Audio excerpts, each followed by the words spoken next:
히브리서 11장 32절부터 40절까지의 말씀. 내가 무슨 말을 더 하리요? 기드온, 바락, 삼손, 입다, 다윗 및 사무엘과 선지자들의 일을 말하려면 내게 시간이 부족하리로다.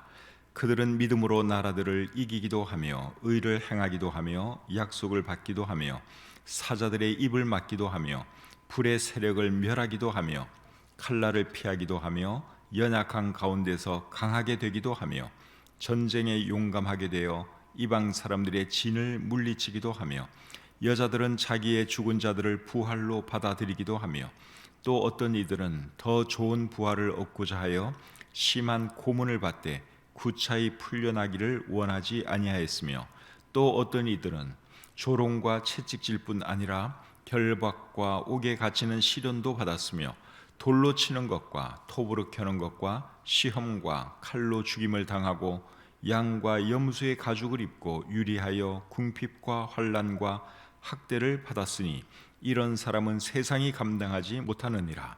그들이 광야와 산과 동굴과 토굴에 유리하였느니라. 이 사람들은 다 믿음으로 말미암아 증거를 받았으나 약속된 것을 받지 못하였으니 이는 하나님이 우리를 위하여 더 좋은 것을 예비하셨은즉 우리가 아니면 그들로 온전함을 이루지 못하게 하려 하심이라. 아멘. 방금 읽은 이 말씀에는 두 부류의 사람들이 소개되어 있습니다. 한 부류의 사람들은 누가 봐도 승리한 사람들이고 또 다른 한 부류의 사람들은 실패한 사람들처럼 보이지만 실제로는 승리한 사람들입니다. 32절부터 35절 상반절까지에 나와 있는 내용은 누가 봐도 승리한 사람들의 이야기입니다. 그리고 35절 하반절부터 38절까지에 나오는 내용은 패배한 사람들처럼 보이지만 실제로는 승리한 사람들 이야기입니다.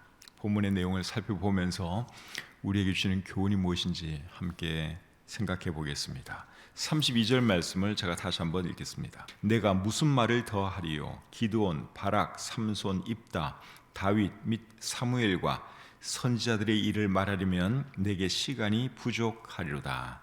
방금 읽은 이 말씀 보시면 6사람의 이름이 나오지요. 기드온은 어떤 사람입니까? 300명의 용사로 미디안 군대를 물리친 위대한 하나님의 사람이죠. 사사들 중에 한 사람입니다. 그 다음에 바락은 여자 사사 드보라를 도와서 가나안 왕 야빈을 물리친 사람입니다. 이분은 사사는 아니었어요. 그러나 사사 못지않은 위대한 일을 했습니다. 그 다음에 삼손은 너무나 유명한 인물이기 때문에 굳이 설명드리지 않아도 여러분들이 잘 아십니다. 사사기에 여러 명의 사사가 나오는데 제일 마지막에 소개된 사사가 삼손입니다. 이분의 삶은 그렇게 아름답지 못했습니다. 여자를 너무 좋아해서 그 삶은 그렇게 아름답지는 못했어요. 그러나 블레셋 사람들을 물리치는 큰 공을 세웠습니다. 이분에 대한 기록이 사사들 중에서 제일 그 분량이 많습니다. 사사기 13절부터 13, 14, 15, 16 4장에 걸쳐서 삼손에 대한 이야기가 사사기에는 기록이 되어 있습니다. 그 다음에 입다, 이분도 사사인데 이분은 기생의 아들로 태어나서 위대한 일을 한 하나님의 사람입니다. 암몬 족속을 물리쳤지요. 그리고 다윗은 이스라엘의 2대 왕이었고 이스라엘을 위대한 나라로 세우는데 가장 큰 공헌을 한 사람이라고 할 수 있습니다.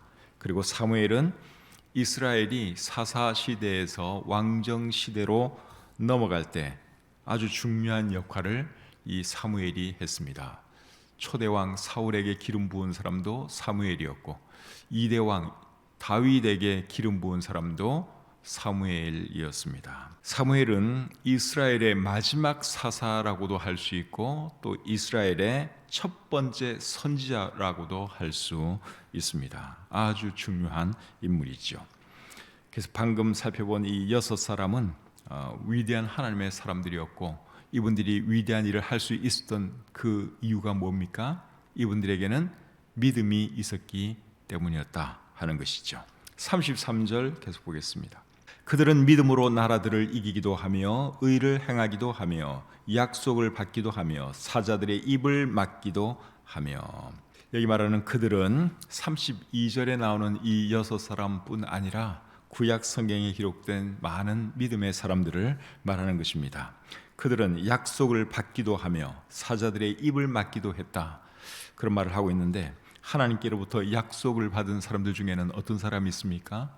아브라함이라든지 다윗 왕, 이런 사람들이 하나님께로부터 특별한 약속을 받았지요.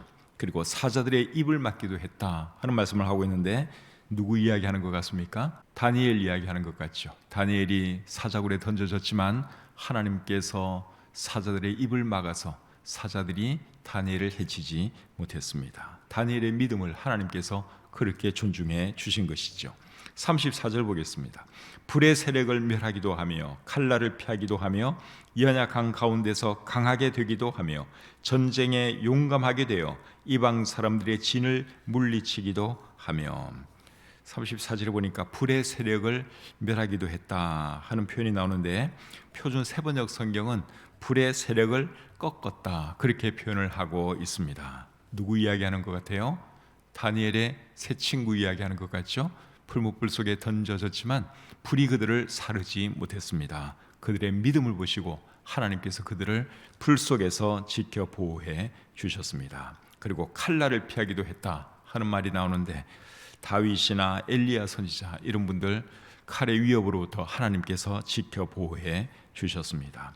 그리고 연약한 가운데서 강하게 되기도 했다 하는 말씀이 나오는데, 이거는 출신은 별로 안 좋았지만 하나님께서 귀하게 사용한 그런 사람들 이야기를 하는 것이죠. 가장 대표적인 사람이 누가 있을까요? 입다 같은 분.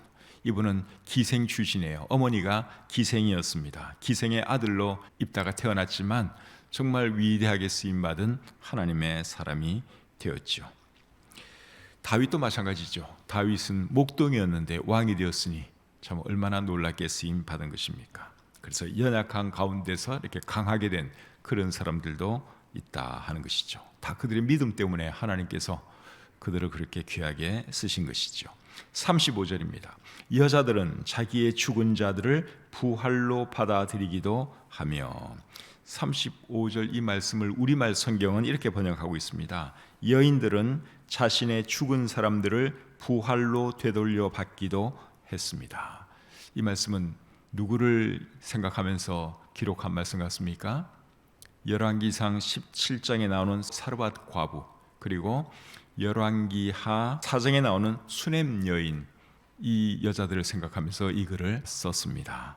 두 여자들은 아들이 죽었지만 그 믿음 보고 아들이 다시 살아나는 그런 놀라운 경험을 했습니다. 믿음으로 그들의 죽은 자를 돌려받는 또 그런 역사를 그들이 경험한 것이죠.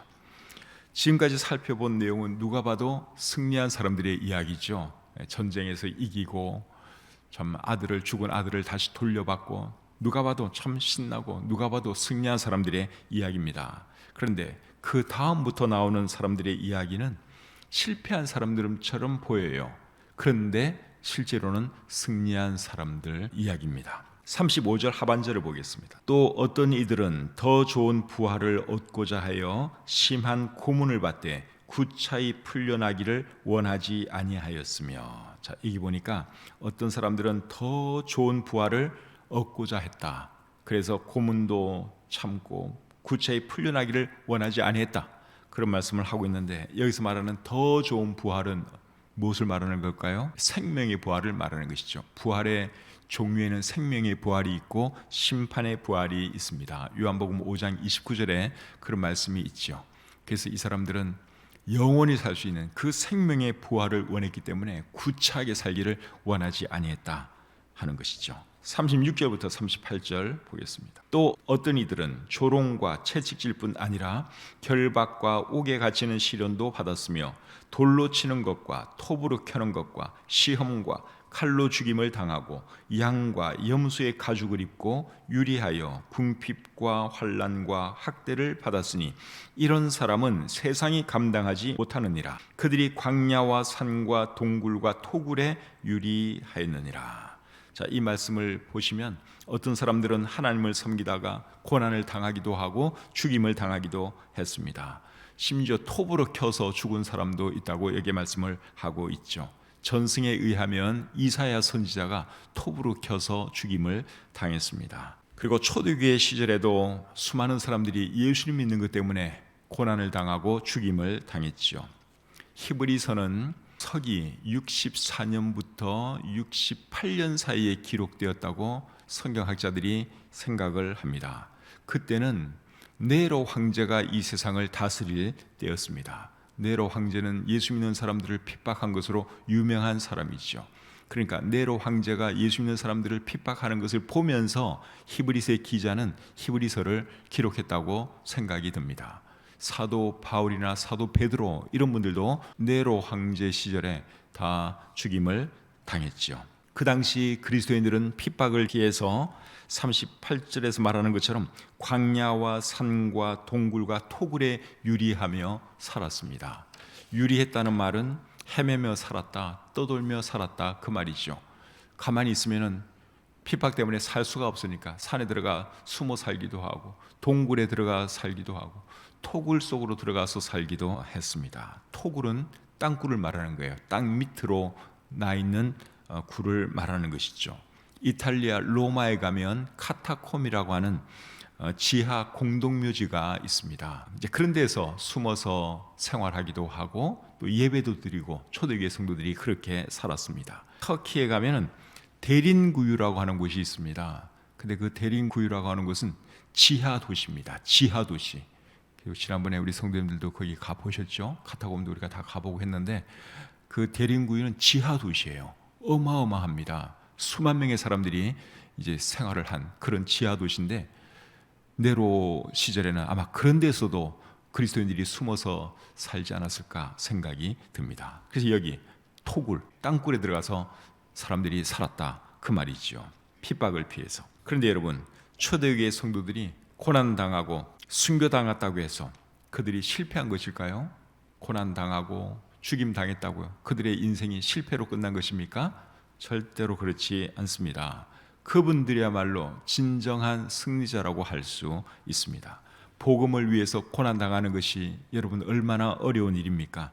복음을 위해서 순교하는 일은 또 얼마나 더 어려운 일입니까? 그거 정말 감당하기 힘든 일이에요. 그런데 초대교회 성도들은 그 모든 것을 믿음으로 다 감당했다는 사실입니다. 고문도 당하고 엄청난 고난도 당하고 그리고 죽임도 당했습니다. 그 모든 것들을 참아낼 수 있다고 하는 것, 그거는 여러분 보통 사람이 아니죠. 정말 위대한 하나님의 사람들이었습니다. 그래서 그런 사람들이야말로 진정한 승리자다 하는 것이죠. 그리고 그분들이 순교의 피를 흘렸기 때문에 복음은 더 빨리 전 세계로 퍼져나갈 수 있었고 하나님은 더 큰 영광을 받을 수 있었습니다. 그리스도인에게 있어서 승리는 뭘까요? 우리가 승리하는 삶을 다 살기 원하죠. 그리스도인에게 있어서 승리는 뭐겠습니까? 제가 생각하는 승리는 믿음을 지키는 것입니다. 하나님께 영광 돌리는 것입니다. 어떤 상황에서든 믿음 지키고 하나님께 영광 돌리고 하나님의 뜻을 이루는 것이, 그것이 저는 그리스도인의 승리라고 생각을 합니다. 세상의 기준으로 잘 되고 못 되는 것은 그렇게 중요한 것이 아닙니다. 세상의 기준으로 보면 침례 요한이나 사도 요한 같은 분들은 실패자입니다. 세상적으로 보면 뭐 부귀영화를 누린 것도 아니고 고생만 실컷 하다가 그리고 두 분 다 어떻게 죽었죠? 목이 잘려 죽었습니다. 침례 요한도 젊은 나이에 목이 잘려 죽었고 사도 요한도 로마에서 목이 잘려 죽었습니다. 세상적으로 보면 그분들은 실패자입니다. 근데 우리 하나님은 그들을 어떻게 보십니까?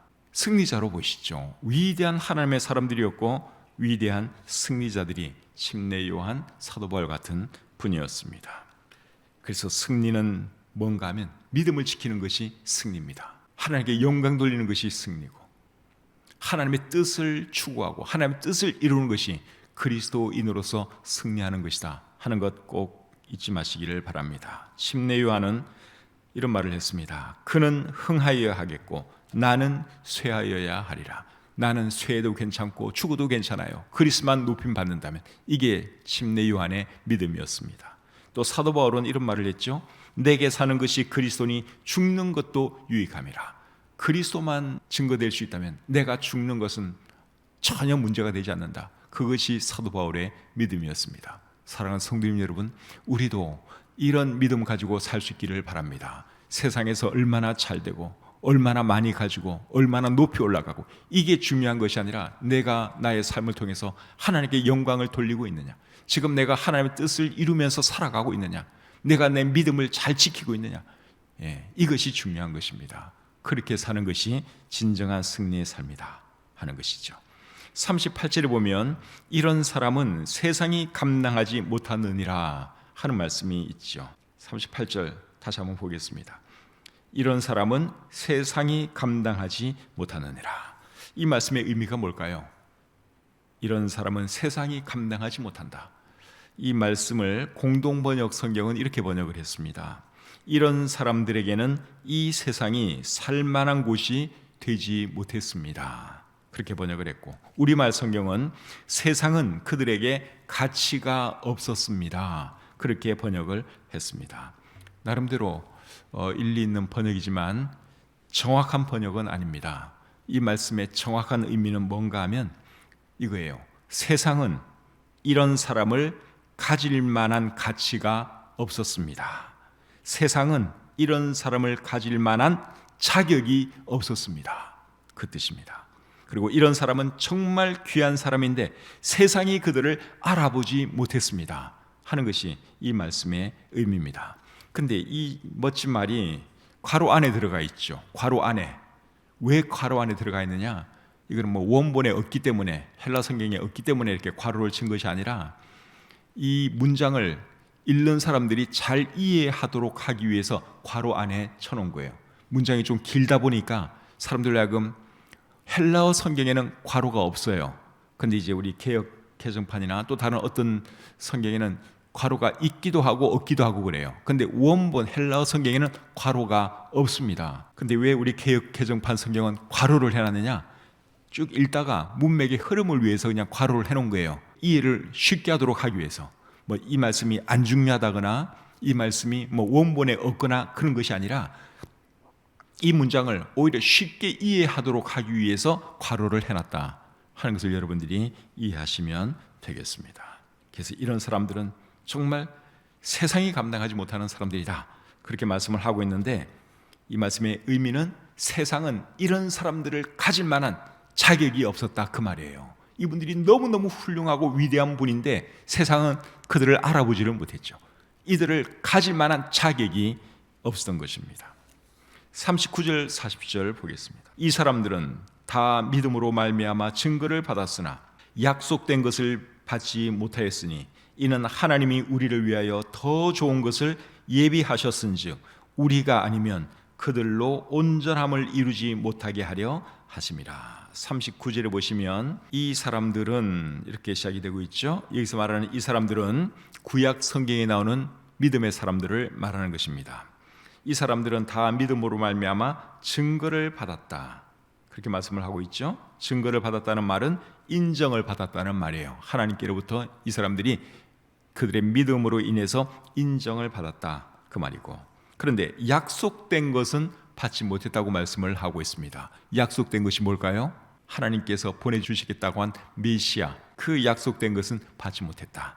왜냐하면 그 사람들은 메시아를 보지 못하고 다 죽었잖아요. 구약시대 사람들은 메시아를 보지 못하고 죽었죠.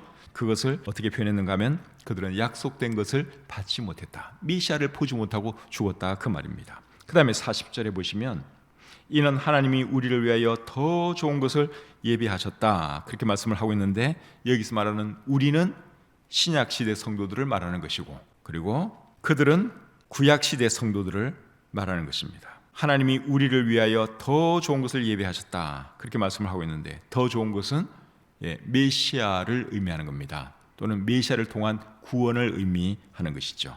그리고 계속 보시면 우리가 아니면 그들로 온전함을 이루지 못하게 하려 하심이라. 여기 그들은 구약시대 성도들을 말하는 거예요. 근데 이 말이 참 어렵습니다. 우리가 아니면 그들로 온전함을 이루지 못하게 하려 하심이라. 이 말이 이게 무슨 말인지 진짜 어려운 말인데요. 쉽게 말하면 이런 말입니다. 우리와 함께 그들도 메시아가 아니면 온전케 될 수 없다, 구원받을 수 없다, 그 말입니다. 우리나 그들이나 다 메시아가 필요하다, 그 말입니다. 이제 말씀을 마치겠습니다. 우리는 예수를 믿음으로 구원받았지요. 우리가 구원받은 것 믿음으로 구원받았습니다. 믿음으로 구원받은 사람들은 사는 것도 어떻게 살아야 되겠습니까? 믿음으로 살아야 되는 것입니다. 우리는 믿음으로 구원받았고, 그리고 사는 것도 믿음으로 살아야 하는 것이죠. 히브리서 11장이 믿음장인데, 이 말씀이 우리에게 가르쳐 주고자 하는 것은 우리도 믿음으로 살아야 한다, 그것을 가르쳐 주기 위해서 히브리서 11장이 기록되어져 있는 것이죠. 오늘 이 본문을 통해서, 오늘 읽은 이 본문을 통해서 여러분, 믿음의 정의를 내린다면 믿음의 정의를 어떻게 내릴 수 있을까요? 믿음의 정의를 내리는 방법은 많이 있겠지만, 오늘 본문을 통해서 믿음을 정의한다면 하나님의 뜻을 이루는 것이 믿음이다, 저는 그렇게 정의하고 싶습니다. 하나님은 어떤 사람들에게는 멋진 승리를 주세요. 근데 어떤 사람들에게는 고난을 주시고 죽음을 주십니다. 오늘 본문의 내용이 그거잖아요. 앞부분에서는 누가 봐도 승리한 사람들이에요. 실제로 전쟁에서 이기고 불 속에서도 살아나고 멋진 승리를 거둔 사람들 이야기예요. 그런데 밑에 부분에서는 세상적으로 보면 이게 실패한 사람들이에요. 죽임당하고 고난받고 고문당하고 실패한 인생이죠. 그런데 오늘 이 성경이 우리에게 말해주는 건 그 사람들도 역시 승리자들이다 하는 것입니다. 주님께서 보시는 승리는 어떤 것입니까?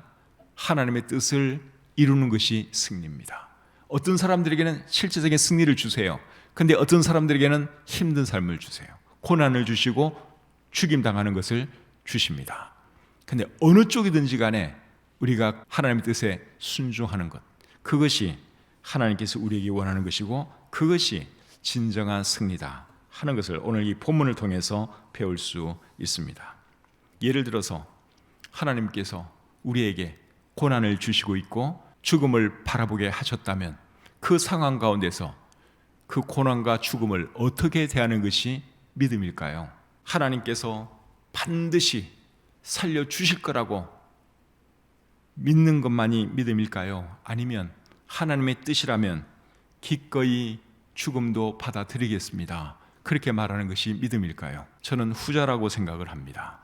하나님의 뜻이 죽는 거라면 굳이 살겠다고 하지 않고 네, 하나님 뜻대로 제가 기꺼이 죽겠습니다, 하나님의 뜻을 제가 겸허히 받아들이겠습니다, 이렇게 말하는 것이 믿음이라는 말이에요. 저는 그런 모습을 우리 어머니에게서 보았습니다.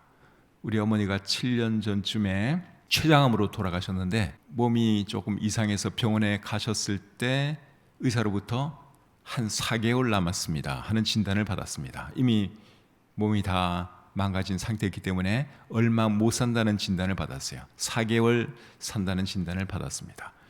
그때 우리 자녀들도 어머니를 위해서 기도했고 우리 어머니도 당연히 건강 회복을 위해서 하나님께서 기적 베풀어 주시기를 위해서 기도하셨죠.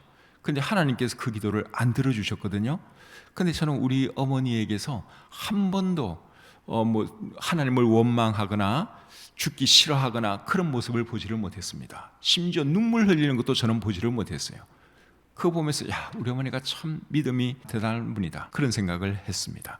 우리 어머니라고 해서 왜 살고 싶지 않았겠어요? 한 번은 그런 얘기는 하시더라고요. 한 3년만 더 살았으면 좋겠다, 그 말씀 한 번 하신 적은 있어요. 누구라도 삶에 대한 애착은 있는 거니까. 근데 하나님의 뜻이 사는 것이 아니라 죽는 것으로 서서히 나니까 그걸 그냥 받아들이시더라고요. 막 살려고 노력하지도 않고 빨리 죽는 것에 대해서 아쉬워하거나 크게 슬퍼하거나 그런 게 없으시더라고요. 그때 제가 우리 어머니가 참 믿음 있는 분이다, 저게 믿음이다. 저게 하나님의 뜻이 죽는 거라면 그거 받아들이는 게 믿음이지, 하나님 뜻은 죽는 건데 살겠다고 바둥바둥하는 게 그게 믿음은 아니잖아요. 그래서 여러분, 하나님의 뜻은 어떤 사람들은 사는 것으로 나타납니다, 어떤 사람들은 죽는 것으로 나타나요. 근데 어느 쪽이든지 그걸 믿음으로 받아들이는 것이 그게 진짜 믿음이다, 그 말입니다. 우리의 뜻은 그렇게 중요하지 않습니다. 무엇이 중요합니까? 누구의 뜻이 중요한 것입니까? 하나님의 뜻이 중요한 거예요. 내 바람, 내 원함, 그거 별로 중요한 거 아니에요. 하나님의 원함, 하나님의 뜻, 그것이 중요한 것이죠. 그래서 예수님도 십자가의 죽음을 바라보면서 어떤 기도를 했습니까? 아버지의 뜻이면 이 잔을 내게서 지나가게 하옵소서. 그러나 내 뜻대로 마옵시고 아버지의 뜻대로 되기를 원합니다. 예수님이 그렇게 기도했죠. 그게 믿음이에요. 하나님의 뜻을 받아들이는 것이 믿음입니다. 무조건 내가 원하는 대로 막 이루려고 하는 것, 내 뜻만 계속 주장하면서 하나님께 매달리는 것, 그게 믿음이 아니라는 거예요. 하나님의 뜻을 빨리 파악할 줄 알고 그 뜻을 받아들일 줄 아는, 그것이 참된 믿음이다 하는 것입니다. 바라기는 하나님의 뜻을 추구하면서 항상 하나님의 뜻을 이루기 위해서 노력하는 저와 여러분들이 될 수 있기를 바랍니다. 그것이 믿음 있는 사람의 자세입니다.